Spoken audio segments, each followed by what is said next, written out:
오늘 말씀은 요한복음 8장 1절부터 11절까지 말씀입니다. 우리 7장에서의 내용이 뭐냐고 하는 거죠. 예수님을 보고 두 부류가 생깁니다. 저분은 우리가 기다리시던 그 예수님이다, 그 그리스도다, 그 메시아다고 하는 사람들이 있는 반면에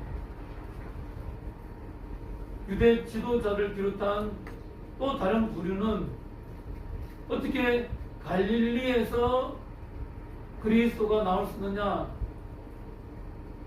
저 사람은 그리스도가 아니다, 메시아가 아니다 라고 하는 두 부류가 있죠.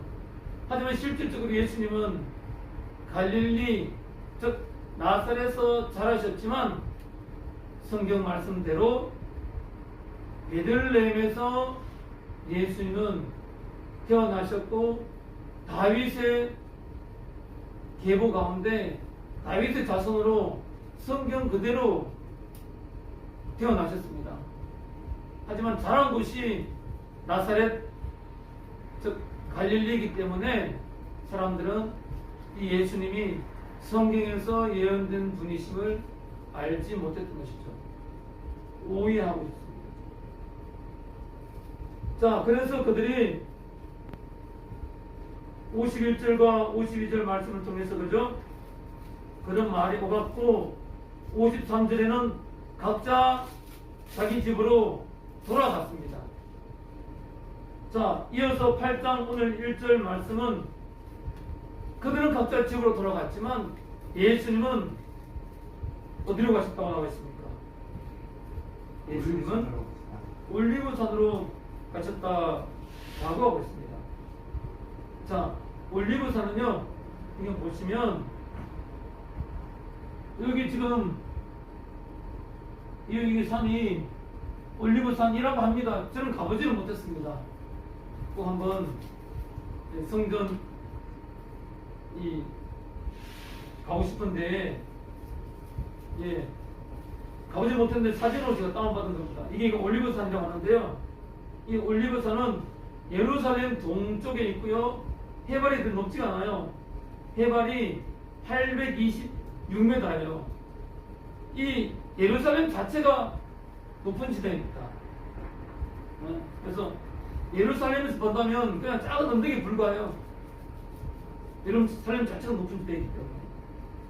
해발이 826m고 올리브 나무가 무성합니다. 그래서 올리브산이죠. 근데 이걸 한자로 번역하다 보니까 감람산이라고 합니다. 그래서 다른 성경에는요, 감람산이라고 되어 있습니다. 그러니까 감람이 올리브입니다. 올리브라는 영어를 한자로 번역하다 보니까 감람이라고 썼습니다. 하지만 감람나무는 따로 있다 그래요. 감람나무는요, 올리브 나무를 감람나무라고 하는데 번역을 해서. 근데 실질적인 감람나무는 그 중국 남쪽에 있다는데요, 올리브랑 약간 다르답니다. 아무튼 이 산을 올리브산이라고 했고 감람산이라는데, 이 산으로 예수님은 올라가셨습니다. 예수님은요, 누가복음 21장 37절에 보면 예수께서는 낮에는 성전에서 가르치시고 밤에는 나와서 올리브산이라는 산에서 지내셨다라고 기록되어 있습니다.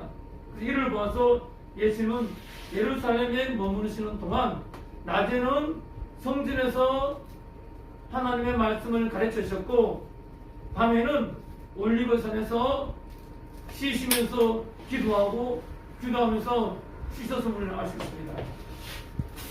자, 우리 한번 2절 읽어볼까요? 시작. 이른 아침에 예수께서 다시 성전에 가시니 많은 백성이 그에게로 모여들었다.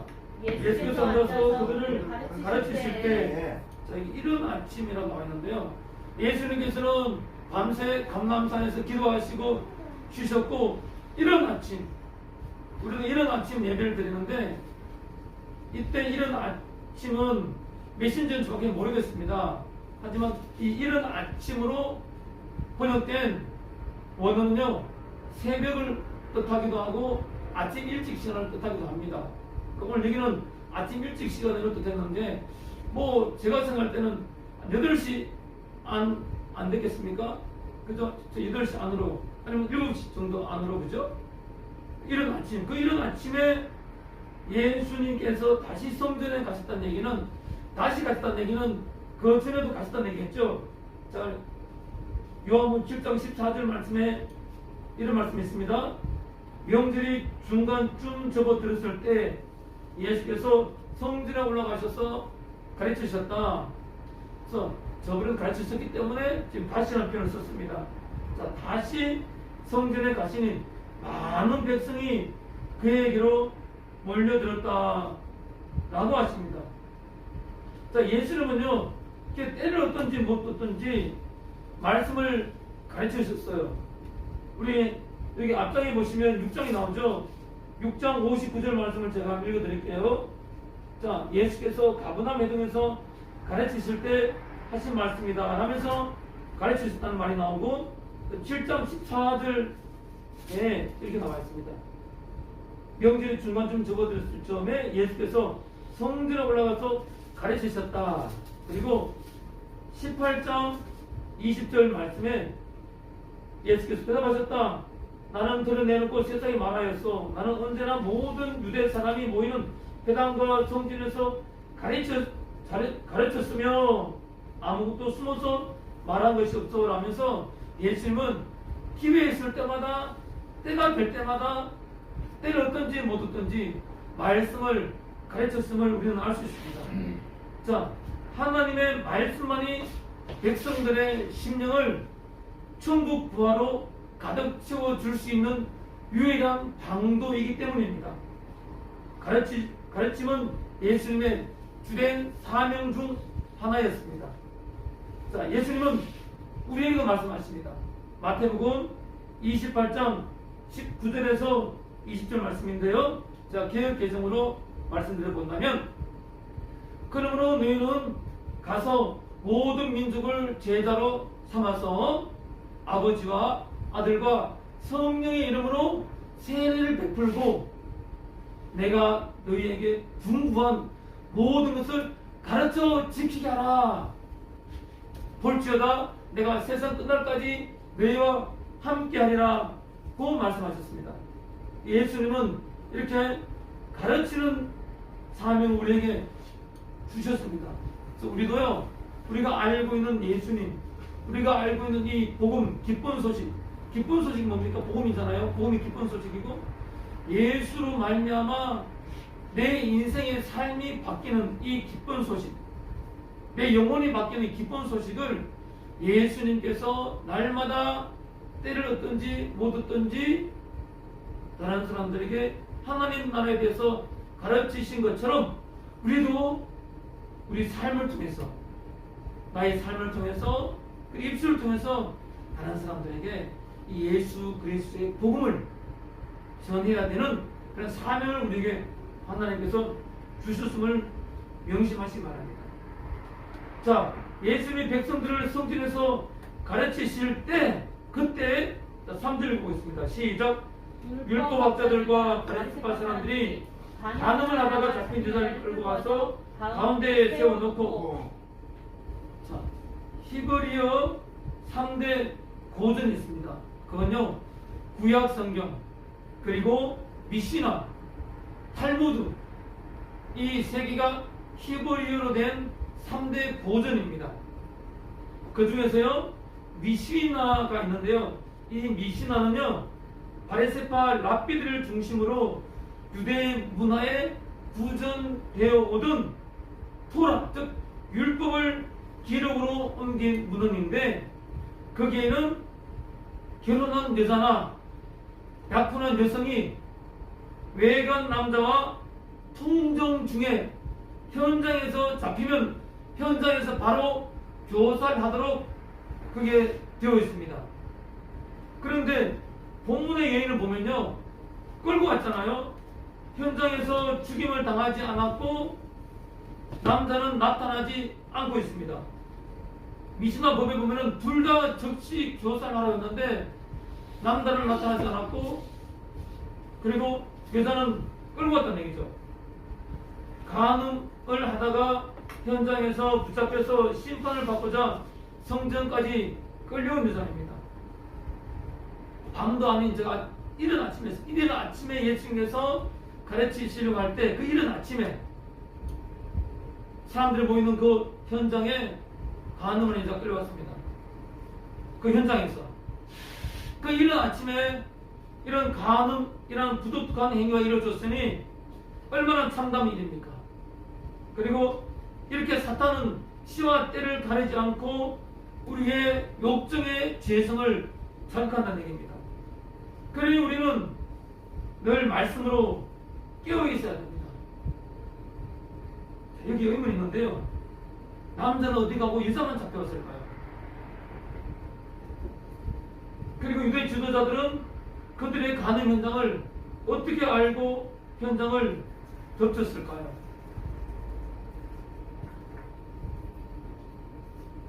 그들의 관계를 누군가 밀고를 했을 것이고, 그리고 아마 그 현장을 덮치기 위해서 그때를 몰래 기다렸다고밖에 생각되지 않는 대목입니다. 그들은 진작부터 예수를 죽이려고 모의하고 예수를 함정에 빠뜨릴 음모에 연연이 없었음을 우리는 추측할 수 있습니다. 가늠한 여인을 붙들어 와서는 그들이 이렇게 말하죠. 자, 4절입니다. 시작. 예수께 말하였다. 선생님, 이 여자가 간음을 하다가 현장에서 잡혔습니다. 간음한 여인을 혐의범으로 잡아와서 간음이라는 확실한 증거를 제시하는 거죠. 혐의범을 끌고 왔으니까. 그들은 예수님을 선생님이라고 부르면서 율법의 입장에 따라서 어떤 결정을 당신은 내리겠습니까? 라고 하는 것이죠. 자, 이 여자가 간음을 하다가 잡혔는데 과연 예수님은 어떤 판결을 내릴까요? 자, 그들의 말을 계속 들어보겠습니다. 5절입니다. 시작. 모세는 율법에 이런 여자들을 돌로 쳐 죽이라고 우리에게 명령하였습니다. 그런데 선생님은 뭐라고 하시겠습니까?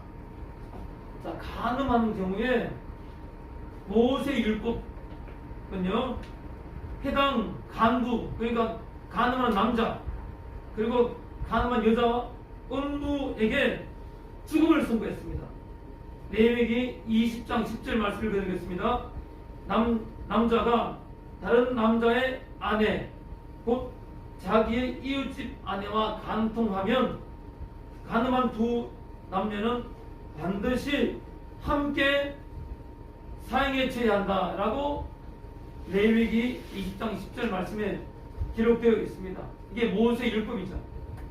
자, 신명기 22장 22절에서 24절은요, 둘 다 성읍 문으로 끌어내 가지고 그들을 돌로 쳐 죽여라 라고 규정함으로써 그 집행 방법까지 구체적으로 제시했습니다.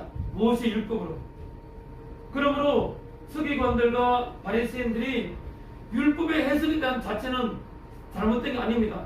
죽이라고 했으니까요. 그래서 끌고 온 거 아닙니까? 그들은 그 여인의 부도덕한 행위에 몹시 격분했습니다. 그러나 그들의 분노는 이스라엘 중에서 악을 제거하기 위한 종교적 동기에 있지 않았다는 얘기입니다. 왜 그들은 분노했을까? 물론 그 여자가 악을 저지른 거 맞죠. 근데 이 이면에 그들의 동기가 중요한데 과연 그들의 동기가 뭐냐는 얘기죠. 율법의 정신과 상관없이 예수를 고소할 빌미를 찾기 위해서 올가미에 묶을 만한 질문을 하게 됩니다. 자, 6절 읽어보겠습니다. 시작. 그들이 이렇게 말한 것은 예수를 시험하여 고발할 구실을 찾으는 속셈이었다. 그러나 예수께서는 몸을 굽혀서 손가락으로 땅에 무언가를 쓰셨다. 자, 예수님을 공개적으로 매장시키기 위해서 그들의 함정에 빠지게 하려는 그 그들의 업무는 일단 완벽했습니다. 나름대로 성공했다고 볼 수 있죠. 왜? 간담회 현장에서 잡힌 여자를 예수 앞에 일단 데리고 왔으니까요. 자, 만일 예수 중에서 그 여자를 돌로 쳐라고 율법대로 법에 나와 있는 대로 돌로 쳐 죽이라고 한다면 불쌍한 사람을 돌아보고 죄인을 구원하며 사랑하라고 하신 그 예수님의 가르침과 당신은 모순됩니다 하고 지적하겠죠. 죽이라고 하면. 그리고 나아가서 예수는 로마의 정부의 허락 없이 독립적으로 사형을 집행하도록 교사했다는 제목인 살인교사죄로 로마 당국에 고소될 수 있는 형국이었습니다. 만약에 쳐서 죽이라고 하면요. 율법에 나와있지만 당신은 이스라엘이 로마의 압제가 있었기 때문에 로마의 법을 따라야 했거든요. 근데 사형은 로마 법으로만 집행할 수 있는데 예수님이 격분해서 당장 이 여자를 쳐서 죽이라고 하면 로마 법에 어긋난다는 얘기죠. 그래서 살인을 교사했다는 그 제목으로 예수님은 고소될 수 있는 그런 형국이 있다는 얘기죠. 자, 그렇다고 해서 여인에게 자비를 베풀어라 하면 모세의 율법을 어긴다는 제목으로 모든 유대인들에게 손가락질을 받고 고소를 당해서 정죄를 면키 어려운 상황이었던 것입니다. 이러지도 못하고 저러지도 못할 상황을 유대인들은 그걸 알고 그런 상황을 만들어버린 겁니다. 그러나 그들은 율법의 조문은 알고 있었지만 율법을 그 제정하신 하나님의 근본적인 의도는 망각하는 어리석음을 범했던 것입니다. 율법은요, 형벌을 가하기보다는 죄를 방지하는데 더 큰 비중을 두었습니다. 이런 율법 정신을 상실한 서기관들과 바리새인들은 다른 사람 내부에 있는 악은 보면서 자기 안에 있는 악은 바라보지 못하는 그런 어리석음을 범했던 것입니다. 이것이 그들의 실상입니다. 그래서 예수님은요, 그들에게 누가복음 6장 14절에서 41절에 이렇게 얘기합니다. 어찌하여 너는 남의 눈 속에 있는 티는 바라보면서 네 눈 속에 있는 덜보, 즉 대들보는 보지 못하느냐 하면서 질책하셨습니다. 그들은 모세 율법을 지키는데 열심히 했지만 예수님께서는 자신을 매장시키려는 그들의 사악함을 다 알고 계셨던 것입니다. 이에 예수님께서는 그들의 말에 직접적으로 답을 하지 않으시고 몸을 굽히셔서 손가락으로 무언가를 써셨습니다. 자, 이 무언가를 써셨다는 기록에 대해서는요, 지난 2000년 동안 온갖 추측들이 있었습니다. 왜? 무언가 쓰긴 쓰셨는데 무엇을 썼다는 기록이 없기 때문이죠. 그래서 어떤 사람들은 이 바리새인과 서기관들의 야비함에 대한 서글픔을 썼을 것이다 라고도 얘기했고요. 어떤 사람은 그 앞에 있는 사람들의 제목을 일일이 땅에 기록했을 것이다 라고 얘기하는 사람도 있었고요.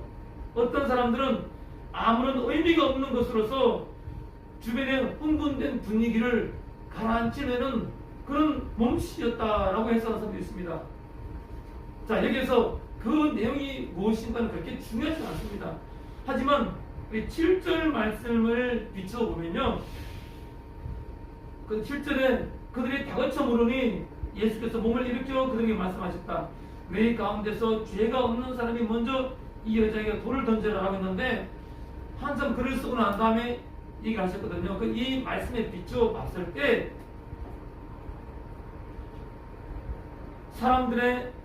각 사람들의 악에 대한 제목, 자기 죄는 보지 못하면서 남의 죄만 바라보는 그들의 악한 행위들, 그 각 사람의 죄악에 대한 기록을 하였을 것이다 라는 주장이 가장 합리적인 주장이라 하겠습니다. 저도 그렇게 해석하는데요. 우리 한번 7절 다시 읽어보겠습니다. 시작. 그들이 다 같이 물으니 예수께서 몸을 일으켜 그들에게 말씀하셨다. 너희 가운데서 죄가 없는 사람이 먼저 이 여자에게 돌을 던져라. 기막히지 않습니까, 여러분? 예수님께서 죄 없는 사람을 언급하신 것은요, 다른 사람을 재판하기 위해서 전적으로 죄가 없는 그 무죄한 자격을 갖추라는 것을 의미하지 않습니다. 이 무리들은 너희는 이미 심판할 자격이 없다는 것을 지적하신 것입니다.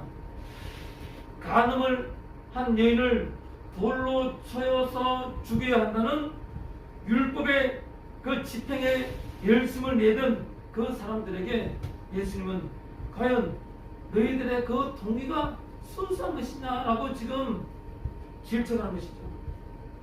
간음죄는 특히 비밀스럽게 증인들이 없는 것이 보통 통례입니다. 그러므로 증인들이 간음주에 있는 여인을 잡았다는 것은 증인들도 그 간음하고 있는 사람들을 방조하였음을 우리는 알 수 있습니다.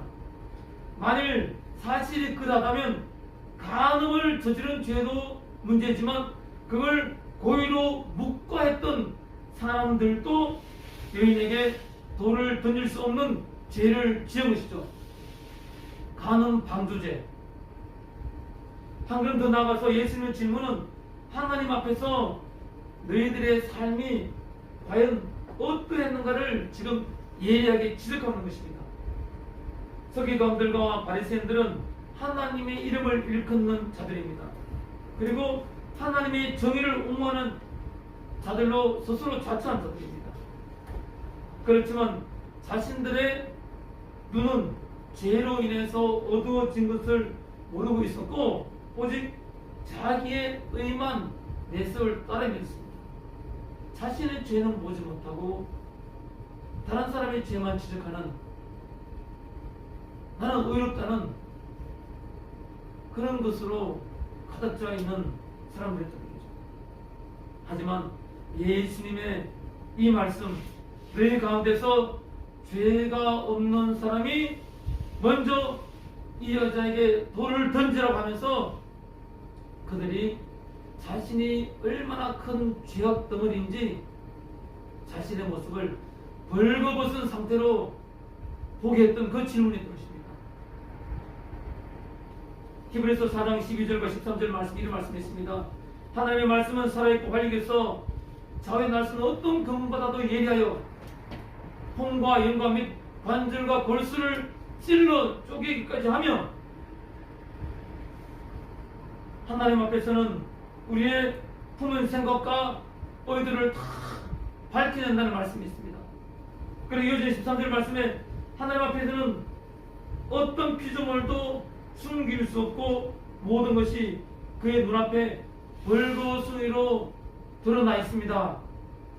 우리는 그 앞에 모든 것을 드러내 놓아야 합니다. 라고 말씀하고 있습니다. 아울러 이 말씀은 하나님 앞에 모든 사람이 죄인이라는 사실을 드러내고 있습니다. 로마서 3장 23절 말씀에 이런 말씀이 있습니다.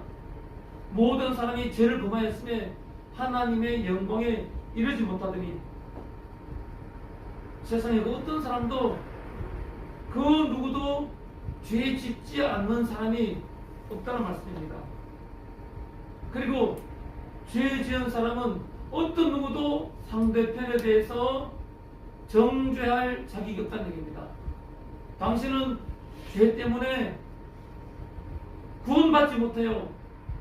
당신은 구원받지 못할 사람이라고 그 사람의 죄를 지적하면서 얘기할 수 있는, 정죄할 수 있는 자격이 세상 사람 가운데는 아무도 없다는 얘기입니다. 그래서 마태복음 7장 1절에서 5절 말씀에 예수님께서 이렇게 말씀하십니다. 너희가 심판을 받지 않으려거든 남을 심판하지 말라. 너희가 남을 심판하는 그 심판으로 하나님께서 너희를 심판할 것이요 너희가 대질하여 주는 그 대로 너희에게 되어서 주실 것이다. 어찌하여 너는 남의 눈 속에 있는 티는 보면서 내 눈 속에 있는 들보는 깨닫지 못하느냐? 내 눈 속에는 들보가 있는데 어떻게 남에게 말하기를 네 눈 속에서 티를 빼내 줄 테니 가만히 있거라 라고 할 수 있겠느냐? 위선자야, 먼저 네 눈 속에서 들보를 빼내어라. 그래야 네 눈이 잘 보여서 남의 눈 속에 있는 티를 빼줄 것이다 라고 하십니다. 세상에는 죄 짓지 않은 사람이 없고 어느 누구도 남을 향해서 손가락질 만한 자격이 있는 사람이 아무도 없습니다. 자, 그리고 예수님께서 8절입니다. 자, 시작. 그리고는 다시 몸을 굽혀 땅에 무엇인가를 쏘주신다. 그죠? 이 대적들의 악한 의도를 꿰뚫고 계신 예수님은 그들의 질문에 직접적인 대답을 거부하셨죠. 그리고 다시 손가락으로 땅에 무언가를 쓰십니다. 하지만 자, 9절입니다. 자, 읽어보겠습니다. 시작. 이 말씀을 들은 사람들은 나이가 많은 이로부터 시작하여 하나하나 떠나가고 마침내 예수님만 남았다. 그 여자는 그대로 서 있었다. 자, 고소할 조건을 예수님께 얻으려고 그 시험하던 자들은 이제 예수님에 의해서 도리어 고소당할 처지가 되어 말았습니다.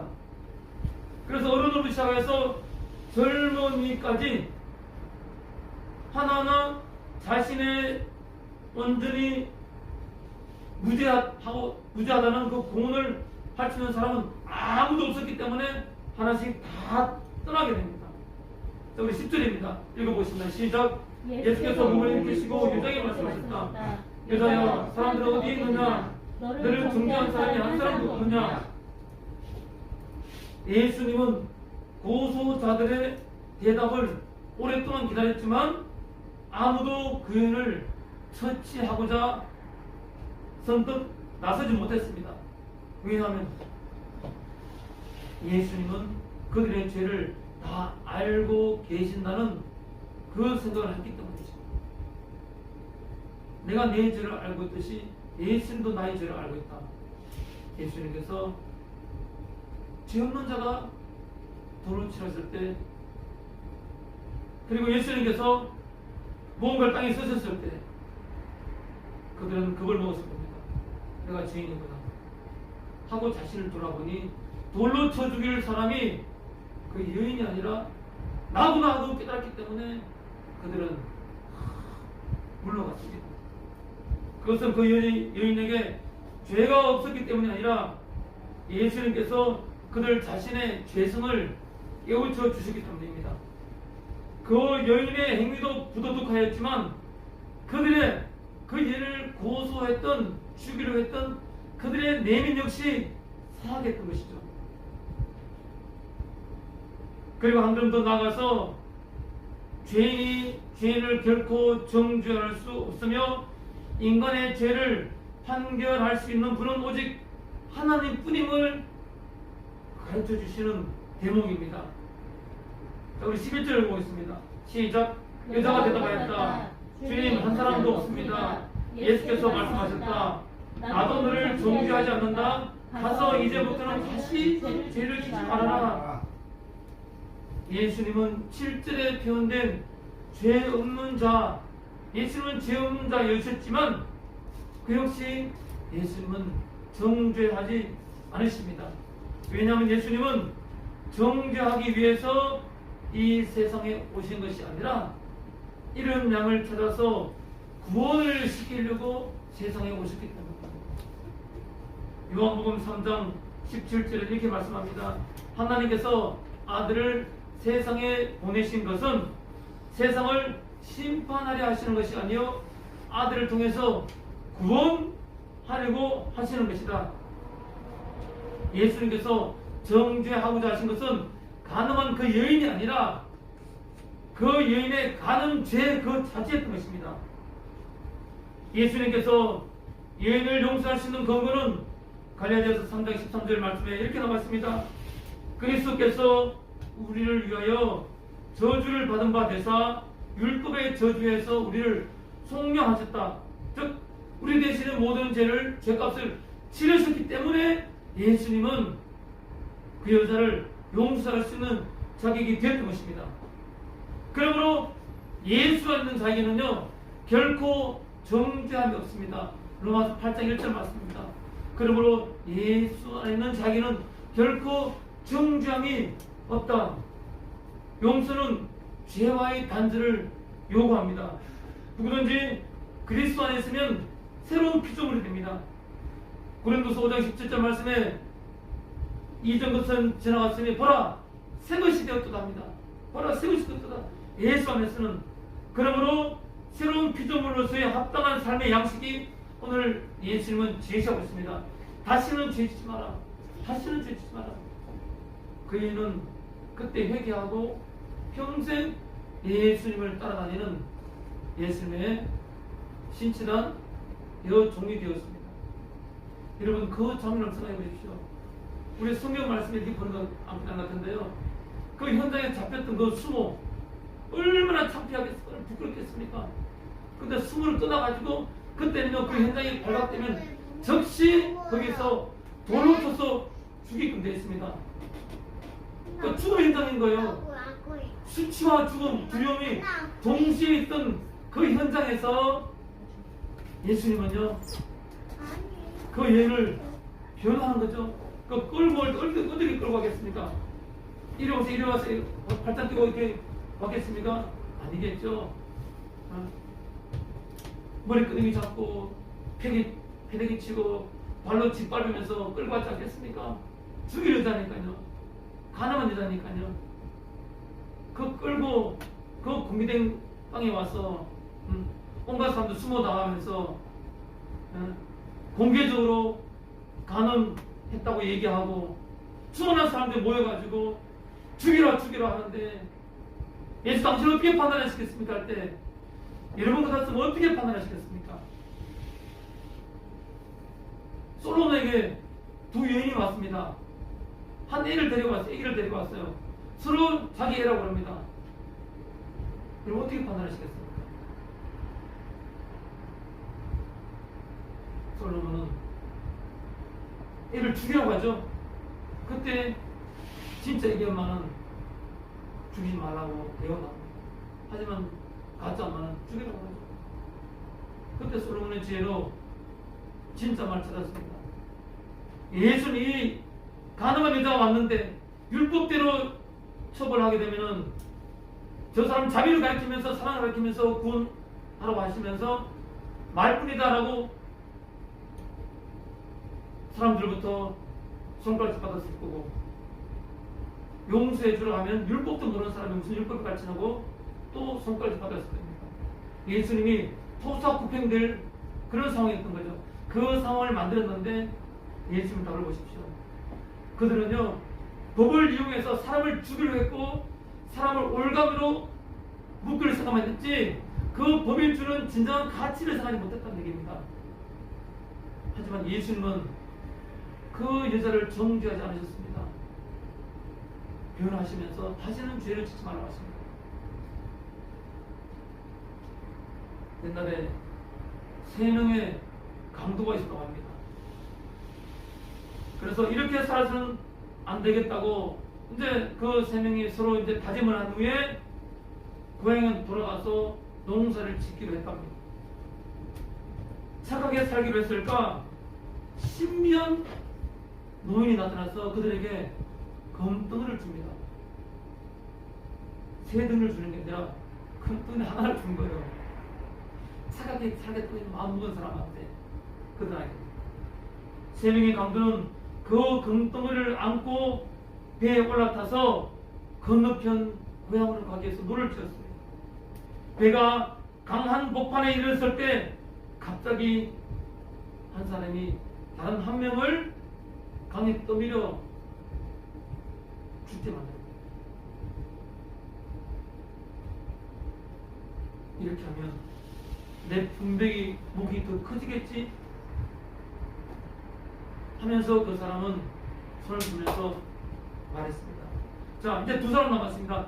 2사람이 배에서 내려서 들판을 걷다가 한 채의 집을 보게 되었습니다. 그때 한 강도가 먹을 것을 구해오겠다며 급히 뛰어갔습니다. 실은 칼을 구해서 동료를 죽일 생각이었습니다. 돌판에 있던 나머지 한 명은 이때다 싶어가지고 그 물통에 독약을 탔습니다. 물통에 독을. 칼을 감추고 돌아온 강도는 동료를 찌른 후 갈증이 나서 물을 먹었습니다. 이게 바로 우리의 사악한 인간들의 사악한 마음 아니겠습니까? 이 죄가, 이 사악함이 우리에게 없다고 얘기할 수 있습니까? 이게 인간 아닙니까?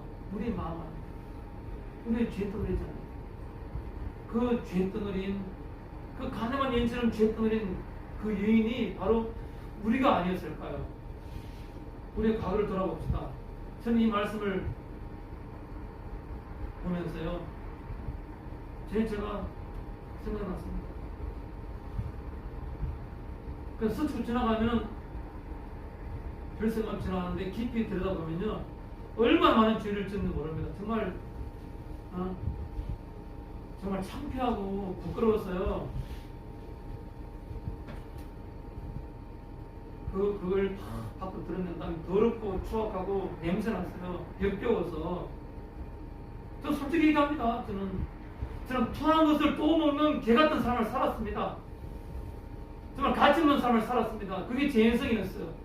그런 저를 예수님께서 이 강도와 같은 이 사악한 저를 구원해 주시기 위해서 이리 걸리고 저리 걸리고, 제가 만약에 성공했다면요, 정말 더 큰 죄를 많이 지었을 거예요.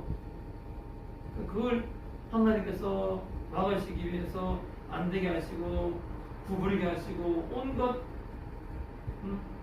핍박을 주시면서 저를 지금까지 만들었던 사실, 저는 너무너무 감사한 거예요. 너무 감사해요. 늦게 예수님 만났고 늦게 신앙을 했고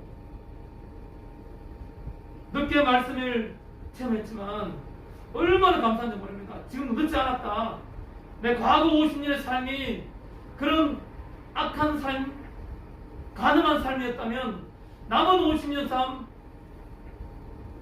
정말 예수님 말씀 붙잡고 온전히 살아야 되겠다는 생각을 가지게 되었습니다. 예수님은 그런 사랑으로 우리를 용서해 주셨습니다. 그래서 우리를 구원해 주셨고요, 영원한 영생의 삶을 주셨습니다. 오늘은 강한 여인이요, 회개하고 돌아왔듯이 우리도 우리 죄를 회개하면서 주님 붙잡고 예수님 붙잡고 이 말씀을 생각하면서요, 말씀을 마음에 새기면서, 이 말씀에는 너무 좋은 말씀이 많습니다. 내 생각이 아니라 지금까지 내 생각 가지고 살아왔다면 이제는 나의 생각이 아니라 나를 창조하신 우주의 창조주의 그 생각과 뜻을 따라가면요, 성공은 따라오게 됐습니다. 따라오게 됐습니다. 보십시오. 반드시 따라오게 됐습니다. 그게 진리의 말씀이거든요. 그게 진리의 말씀이거든요. 반드시 복을 주겠다는 것이, 하나님의 말씀대로 살면 반드시 복을 주겠다는 것이 진리의 말씀입니다. 진리의 말씀. 여러분, 그 진리의 말씀 붙잡고 도전해 보십시오. 자, 우리 기도합시다.